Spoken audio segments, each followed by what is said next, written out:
వరకు అనేక ఆత్మలను నేను రక్షించే సాధకుడిగా నిలబడాలి. ఈ పంజాబ్ రాష్ట్రం నాకు ఇవ్వు యేసయ్యా. ఆ 4 గోడల మధ్యలో తలుపులన్నీ బిగించుకొని పడి పడి పడి పడి ఏడ్చాడు.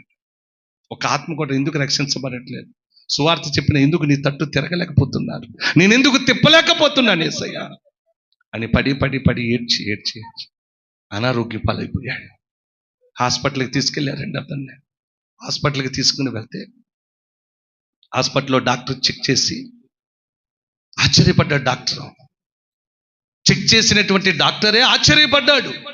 ఏంటి ఆశ్చర్యం అంటే, ప్రతి ఒక్కరికి గుండె ఎక్కడ ఉంటుందండి? ఎటువైపు ఉంటుంది? ఎడవైపునా?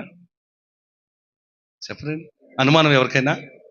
ఎడవైపు ఉంటుంది కదా గుండె. తను పరీక్షించిన డాక్టర్ ఆశ్చర్యపడ్డాడట. ఎందుకంటే ఈ గుండె కుడివైపునుంది తనకి. ఏంటి కుడివైపునుంది?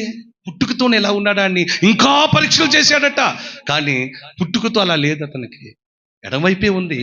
కానీ ఎడమవైపు గుండె పరీక్షించి వారు నిర్ధారణ చేసిన తర్వాత తెలిసింది ఏంటో తెలుసా? చాలా వేదన కలిగి పశ్చాత్తాపంతో ఏడ్చి ఏడ్చి ఏడ్చి ఏడ్చే వారికే ఆ గుండె కదులుతుందట. ఆ గుండె ఏమైపోయింది తెలుసా? ఏడవటం మూలాన, పశ్చాత్తాపపడటం మూలాన, దుఃఖపడటం ద్వారా ఈ గుండె కాస్త కదిలి కుడివైపుకి వచ్చిందట. డాక్టర్లు చూసి నిర్ధారణ చేశారండి. చెప్పారు ఏమని తెలుసా? మిస్టర్ జాన్ హైడ్, నువ్వు గనక మరలా ఏడిస్తే గనక ఇక నువ్వు బ్రతకమని చెప్పారు. ఒకే ఒక్క మాట అన్నాడు, నా యేసయ్య కొరకు ఏడవలేకుండా నేను ఉండలేనయ్యా. ఆత్మల కొరకు నేను ఏడవకుండా ఉండలేను. ఆత్మలు రక్షణ కొరకు నేను ఏడవకుండా ఉండలేను. బ్రతుకుటైతే క్రీస్తే, సావైతే ఆ పరలోక రాజ్యం నాది. దేవుడికి స్తోత్ర. ఆ రాజ్యంలో వారసునిగా బ్రతుకుతాను. కానీ నేను పట్టుకున్న పట్టుదలను విడిచిపెట్టను.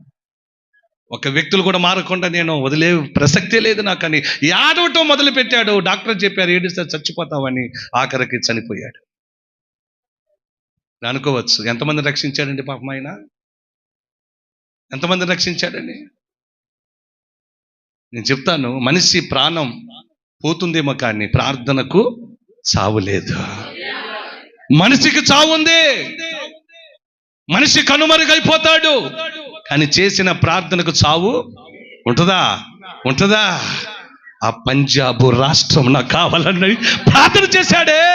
ఆ ప్రార్థన మూలముగా అక్కడ 10% క్రైస్తవులుగా తయారైపోయారటండి. తను లేకపోయినా తన ప్రార్థన ఆ రాష్ట్రం అంతా తిరిగింది. ఒక విచిత్రమైన మాట చెప్పమంటారా? సంతోషకరమైన మాట ఏంటో చెప్పమంటారా? 10,000 సంఘాలు కట్టిన భక్త సింగర పంజాబ్ రాష్ట్రం నుంచి బయటకు వచ్చారు.